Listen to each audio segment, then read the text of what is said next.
പരീക്ഷയ്ക്ക് തയ്യാറാകുന്ന പഠിക്കുന്ന എൻ്റെ മക്കൾമാർക്ക് ദ വേ ടു സക്സസ്സിലേക്ക് വീണ്ടും ഹൃദ്യമായ സ്വാഗതം. ഇവിടെ ചില ചോദ്യങ്ങൾ പറയുകയാണ്. ഇതൊക്കെ എല്ലാവർക്കും അറിയാവുന്നതായിരിക്കാം. എന്നിരുന്നാലും ഇതെല്ലാം പഠിക്കണം. എവിടുന്നാണോ എങ്ങനെയാണോ എന്നൊന്നും നമുക്ക് പറയാൻ പറ്റില്ല. സൂര്യപ്രകാശം അതിൻ്റെ ഘടകവർണ്ണങ്ങളായി വേർപിരിയുന്ന ഒരു പ്രതിഭാസമുണ്ട്. ആ പ്രതിഭാസത്തെ നമുക്കെന്ത് പറയാം? പ്രകാശ പ്രകീർണനം, ഡിസ്പേഴ്സൽ ഓഫ് ലൈറ്റ് എന്ന് പറയാം.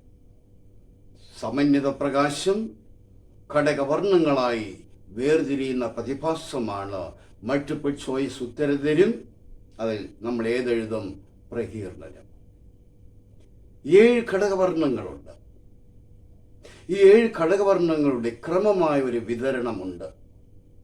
അതിനെ സ്പെക്ട്രം, വർണ്ണരാജി എന്ന് പറയും. സമന്വിത പ്രകാശത്തിലെ ഘടകവർണ്ണങ്ങളുടെ ക്രമമായ ഒരു വിതരണമാണ് സ്പെക്ട്രം, സോളാർ സ്പെക്ട്രം, സൗര സ്പെക്ട്രം എന്നൊക്കെ പറയുന്നത്. Which are the members? അതിനകത്ത് മെമ്പേഴ്സ് ഏതൊക്കെയാണ്? Violet, IndiGo, blue, green, yellow, orange and red. ഇതുമായിട്ട് ബന്ധപ്പെട്ട ചില കാര്യങ്ങളാണ് പറയുന്നത്. ഈ 7 വർണ്ണങ്ങളിൽ നീല, പച്ച, ചെമപ്പ്, ഈ 3 വർണ്ണങ്ങളെ നമ്മളൊരു പേര് പറയും. പ്രാഥമിക വർണ്ണം, പ്രൈമറി കളേഴ്സ്. പരീക്ഷയ്ക്ക് ചോദിക്കുന്നത് അങ്ങനെയല്ല. പ്രാഥമിക വർണ്ണമല്ലാത്തതേതോ? അപ്പൊ ആകുന്നത് ഏതൊക്കെയാ? ഇത് 3. വേറൊരു കുന്ത്രാണ്ടം തന്നാൽ അതാണ് പ്രാഥമിക വർണ്ണമല്ലാത്തത്. പ്രാഥമിക വർണ്ണം എന്ന് പറയുമ്പോൾ അർത്ഥങ്ങൾ പലതാണ്. അർത്ഥങ്ങളുണ്ട്. മറ്റു വർണ്ണങ്ങൾ സംയോജിപ്പിച്ച് നിർമ്മിക്കുവാൻ കഴിയാത്ത വർണ്ണങ്ങളാണ് പ്രാഥമിക വർണ്ണങ്ങൾ.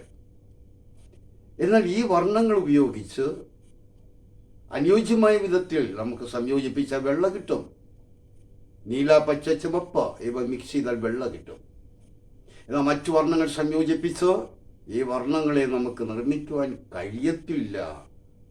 We can't produce these colors by mixing other colors, so they are called primary colors. അതുകൊണ്ടാണ് അതിനെ പ്രൈമറി കളേഴ്സ്, പ്രാഥമിക വർണ്ണങ്ങൾ എന്ന് പറയുന്നത്. എന്നാൽ നീലയും പച്ചയും ഞാൻ കലർത്തി, അപ്പോൾ എനിക്കൊരു നിറം കിട്ടി, സയൻ. കണ്ട? പച്ചയും ചുമപ്പും ഞാൻ കലർത്തി, അപ്പോൾ എനിക്കൊരു നിറം കിട്ടി, മഞ്ഞ. മഞ്ഞ. നീലയും ചുമപ്പും കലർത്തി, അന്നേരം എനിക്കൊരു നിറം കിട്ടി, മജന്ത. മജന്ത. പ്രാഥമിക വർണ്ണങ്ങൾ സംയോജിപ്പിച്ച് കിട്ടുന്ന വർണ്ണങ്ങളാണ് ദ്വിതീയ വർണ്ണങ്ങൾ, secondary colours. Which are they? They are cyan, yellow, magenta.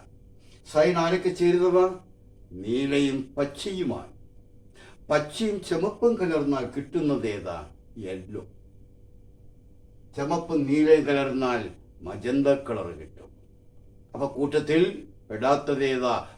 ദ്വിതീയ വർണ്ണമല്ലാത്തതേത്? ദ്വിതീയ വർണ്ണമല്ലാത്തതേത്? സയൻ, യെല്ലോ, മജന്ത, നീല. നിങ്ങൾ ഏതെഴുതും? നീല. പ്രാഥമിക വർണ്ണമല്ലാത്തതേത്? അങ്ങനെയും വരാം. എന്നാൽ നേരത്തെ ഞാൻ പറഞ്ഞു, നീല, പച്ച, ചുമപ്പ് ഇത് 3 മിക്സ് ചെയ്താൽ വെള്ള കിട്ടുമെന്ന് ഞാൻ പറഞ്ഞു. നോക്കിയേ, നീല എന്ന നിറം, അതിനോട് ഞാൻ ഇപ്പൊ നീല ഉണ്ടല്ലോ, പച്ചയും ചുവപ്പും കൂടെ ആവുമ്പോൾ 3 എണ്ണമാകും. പച്ചയും ചുവപ്പും കൂടെ ചേർന്നതാരാ? പച്ചയും ചുവപ്പും കൂടെ കലർന്നാൽ യെല്ലോ. അല്ല, നീലയും യെല്ലോയും കൂടെ ചേർന്നാൽ എനിക്ക് എന്ത് കിട്ടും? വെള്ള കിട്ടും.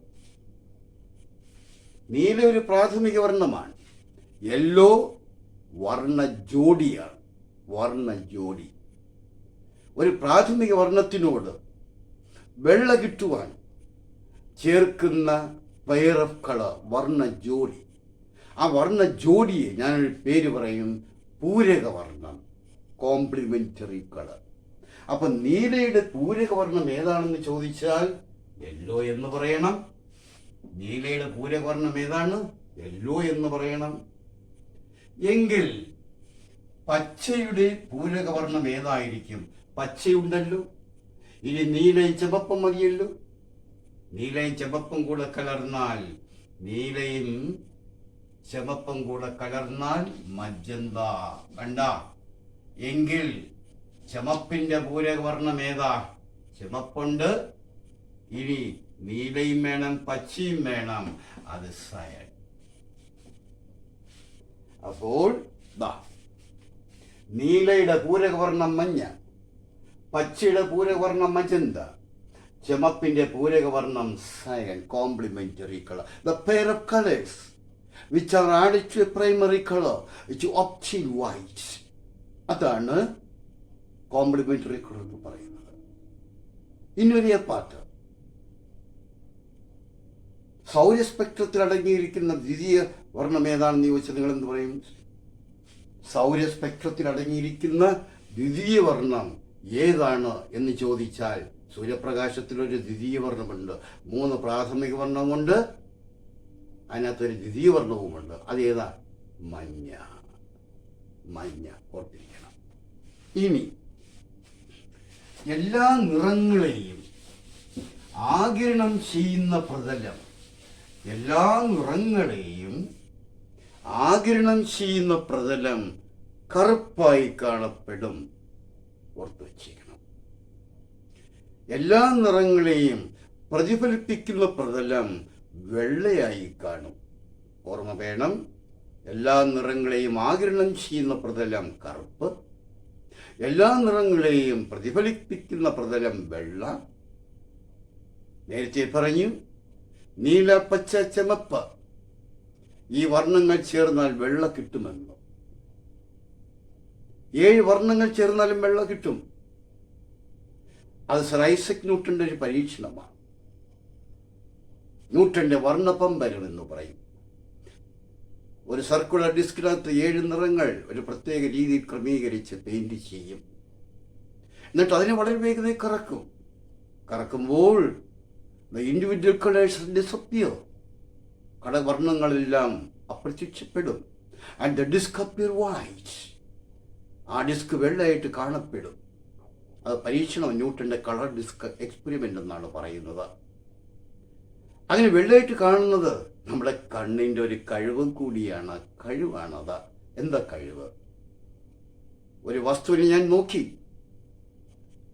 ആ നോക്കുമ്പോൾ ഉണ്ടാകുന്ന സെൻസ് അബോധം റെറ്റിനയിൽ 16 സെക്കൻഡ് സമയം തങ്ങി നിൽക്കും. ആ കഴിവാണ് വീക്ഷണ സ്ഥിരത എന്ന് പറയും. പെർസിസ്റ്റൻസ് ഓഫ് വിഷൻ എന്ന് പറയും. The sensation of seeing an object persist on the retina for a period of 1/16 of a second, even after the object has been removed from sight. വസ്തു പറയാനും ശരി, അതിൻ്റെ സെൻസ് 16 സെക്കൻഡ് സമയം. ആ സമയമാണ് എനിക്ക് ആവശ്യം. വീക്ഷണ സ്ഥിരത എത്രയാണ്? 16 സെക്കൻഡ്. ശ്രവണ സ്ഥിരത വേറെയാണ്. ഇത് വീക്ഷണ സ്ഥിരതയാണ്. 16 സെക്കൻഡാണ്. 16 സെക്കൻഡ്. ഇതിന് പല ഉദാഹരണങ്ങളും പറഞ്ഞു എന്ന് വരാം. ന്യൂട്ടന്റെ വർണ്ണപമ്പരം വെള്ളയായി കാണപ്പെടുന്ന ഡാഷ് മൂലമാണ്. പലതും തരും. വീക്ഷണ സ്ഥിരതയെ നമ്മൾ എഴുതണം. താഴേക്ക് പതിക്കുന്ന ഒരു മഴത്തുള്ളി, തുള്ളികളായിട്ടാണ് താഴേക്ക് പതിക്കുന്നത്. പക്ഷേ അതൊരു സ്ഫടിക ദണ്ട് പോലെയാണ് കാണുന്നത്. Falling rain drops looks like a glass rod. താഴേക്ക് പതിക്കുന്ന മഴത്തുള്ളി ഒരു സ്ഫടിക ദണ്ട് പോലെ കാണുന്നത്. It is also due to persistence of vision. അതും വീക്ഷണ സ്ഥിരതയ്ക്ക് ഒരു ഉദാഹരണമാണ്. സിനിമയിലായിരുന്നാലും ചലച്ചിത്രങ്ങളിലായിരുന്നാലും സിനിമയിലായിരുന്നാലും ടി വിയിലായിരുന്നാലും ആ സ്ക്രീനിനകത്ത് പ്രതിബിംബങ്ങൾ ഇങ്ങനെ മാറി വന്നുകൊണ്ടേയിരിക്കും. എന്നാൽ we can say continuous sensation. നമുക്ക് തുടർച്ചയായ ഒരു ദൃശ്യ അനുഭവം നമുക്ക് ഉളവാക്കി തരാറുണ്ട്. അതും ഈ പറഞ്ഞതുപോലെ വീക്ഷണ സ്ഥിരതയ്ക്ക് ഉദാഹരണമാണ്. ഇനിയും പറയാനുണ്ട് നമുക്ക്. എരിയുന്ന ഒരു പന്തം വൃത്താകൃതിയിൽ കറക്കുന്നു.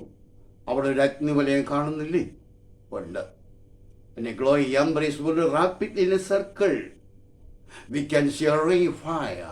ഒരു അഗ്നിവലയം നമുക്ക് കാണാം. It is also due to persistence of vision. ഇതിൽ ഉദാഹരണങ്ങളാണ് ഇതെല്ലാം എന്നറിഞ്ഞിരിക്കണം. ഇന്ന് പറയുന്നത്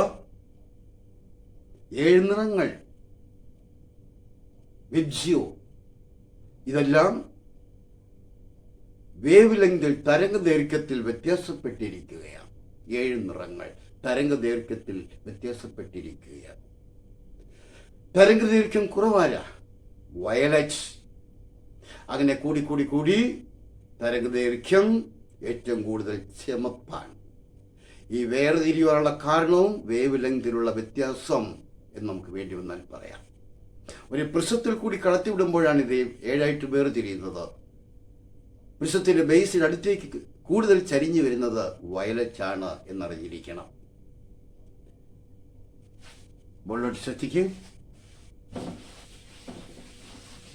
7 നിറങ്ങൾ അവയുടെ തരംഗദൈർഘ്യത്തിൽ വ്യത്യാസപ്പെട്ടിരിക്കുകയാണ്. എന്നാൽ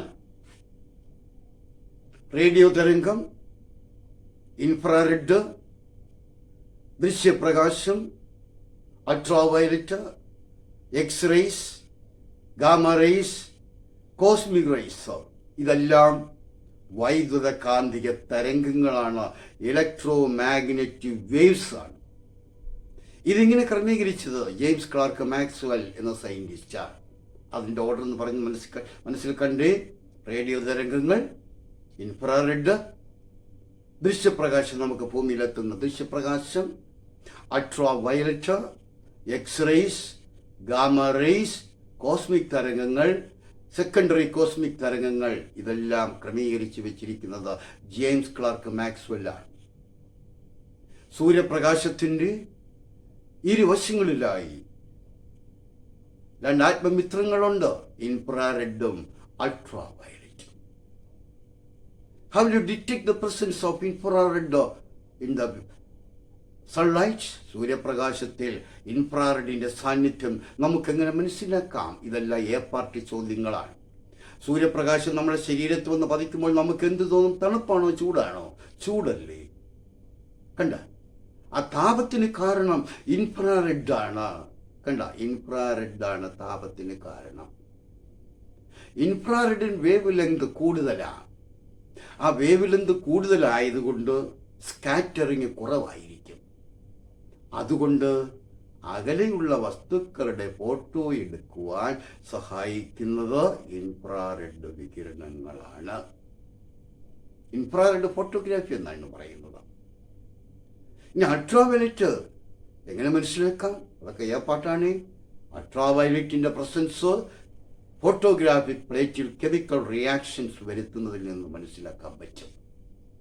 അൾട്രാവയലറ്റ് ത്വക്കിൽ ജീവകം ഡി ഉൽപ്പാദിപ്പിക്കും, പ്രൊഡ്യൂസേഴ്സ് വൈറ്റമിൻ ഡി. ഉണ്ട്, അത് ഏർപ്പാട്ടാണ്. സൂര്യപ്രകാശത്തിൽ ത്വക്കിൽ വൈറ്റമിൻ ഡി ഉൽപ്പാദിപ്പിക്കുന്നത് ആരാ? അൾട്രാവയലറ്റ് കിരണമാണ്. ഓർത്തു വച്ചിരിക്കണം, അൾട്രാവയലറ്റ്. അങ്ങനെ വരുമ്പോൾ ത്വക്കിന് നിറം കറുക്കാറുണ്ട്. അതിന് സൺബേൺ, കണ്ട, സൺബേണിന് കാരണമാകുന്ന വികിരണം അൾട്രാവയലറ്റ് ആണ്. വീണ്ടും നമ്മൾ ഇനിയും കാണും. ഇത്രയും കാര്യങ്ങൾ മനസ്സിലാക്കി വയ്ക്കുക. പ്രകാശത്തിൽ ചെറിയൊരു ഭാഗം, കൂടുതൽ തരത്തില്ല, കൂടുതൽ പറയില്ല. ഒരു 7 8 ഏർപ്പാട്ടുമായിട്ട് ബന്ധപ്പെട്ട കാര്യങ്ങൾ ഇങ്ങനെ ഞാൻ പറഞ്ഞുകൊണ്ടേയിരിക്കും. എഴുതിയെടുക്കുന്നെങ്കിൽ എഴുതിയെടുക്കണം. അറിയാവുന്നവർ കാണും, അറിയാൻ പാടില്ലാത്തവരും കാണും. ഇത് ഇന്നും ഇന്നലെ തുടങ്ങിയതല്ല, സുദീർഘമായ എത്ര വർഷമായി എന്ന് എനിക്ക് തന്നെ അറിയില്ല കേട്ടോ. ഇതെല്ലാം എഴുതി വെക്കണം, വീണ്ടും വീണ്ടും ആവർത്തിക്കണം. നിങ്ങൾ എനിക്ക് തിരിച്ചെന്ത് സഹായം ചെയ്യും? കൊടുക്കണം, തിരിച്ചു വാങ്ങണം, സബ്സ്ക്രൈബ് ചെയ്യണം, ഷെയർ ചെയ്യണം. അതെല്ലാം ഞാൻ നിങ്ങൾക്ക് വിട്ടു തന്നിരിക്കുകയാണ്. പഠിക്കണം. പഠിച്ചാൽ 100% PSC നമുക്ക് മാർക്ക് കിട്ടും, ജയിക്കുകയും ചെയ്യും. ഞാനും എഴുതിയിട്ടുണ്ട് PSC പരീക്ഷ. ഞാൻ ഒരൊറ്റ PSC ആണ് എഴുതിയിട്ടുള്ളത്, ഒരൊറ്റ PSC പരീക്ഷയാണ് എഴുതിയത്, ട്രാൻസ്പോർട്ടിൻ്റെ. കൊല്ലം ഡിസ്ട്രിക്റ്റിൽ 16ാമത്തെ റാങ്കുകാരനാണ്. അപ്പം അതുകൊണ്ട് പഠിക്കണം. പഠിച്ചാൽ നിങ്ങൾക്ക് ദൈവാധീനമുണ്ടാകും. ഒരു സീറ്റ് നിങ്ങൾക്ക് വേണ്ടി അവിടെ ഉണ്ട് എന്നുള്ള ഒരു ഉറപ്പോടുകൂടി നിങ്ങൾ പഠിക്കണം. ദൈവം കൂടെ ഉണ്ടാകട്ടെ, ഞാനും സഹായിക്കാം. Okay, by.